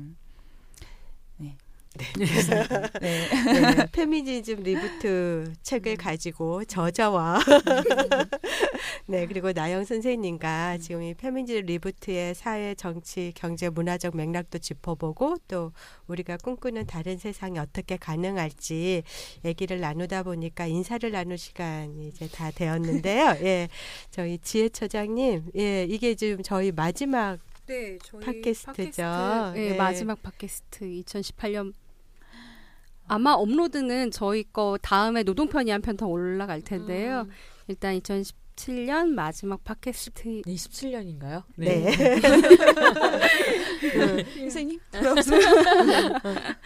입니다. 그래서 아침에 처음 시작할 때도 말씀드렸지만 저희가 조금만 쉬고 재정비한 후에 2018년에는 꼭 시즌 4로 다시 돌아오겠습니다. 네. 시즌4. 네. 네. 그 인사를 좀 저희가 들어야 될 것 같네요. 아, 이렇게 힘 받았을 때 더 쭉 가야 되는데 여러분들의 청취로 힘을 받아서 가는 걸로 믿고 소녀 선생님, 네, 그동안 올해도 지금 우리가 굉장히 열심히 달려왔는데 시즌 2를 마감할 때는 시즌 3을 기다렸고 시즌 3이 시작될 때는 너무 일이 많은가라는 생각을 하기도 했지만 3을 마무리할 때가 되니까 또 4를 기다리게 되네요. 그래서 청취자분들께서는요, 혹시 앞에 것들 못 들으셨으면 앞부터 정주행 하시면서 시즌 4를 기다려 주시고요. 즐거운 또 한 시즌이었습니다. 네. 마지막 회에 또 출연해 주신 나영 선생님, 네, 인사 한마디. 처음 왔는데 마지막 인사들 나누시니 되게 몸둘바를 모르겠네요. 근데 저도 이 방송을 자주 듣지는 못했지만 계속 이제 종종 들었어요. 그리고 이제 오래됐잖아요, 벌써. 좀 되게 대단하다.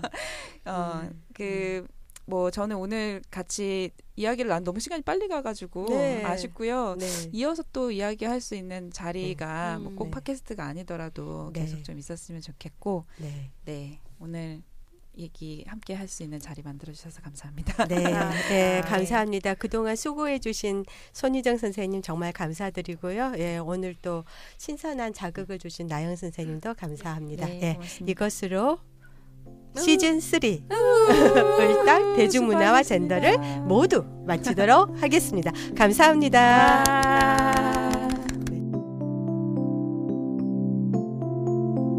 팟캐스트 을들의 당나귀 귀 시즌 3는 2017 서울특별시 성평등기금 후원 사업으로 한국여성노동자회에서 제작합니다.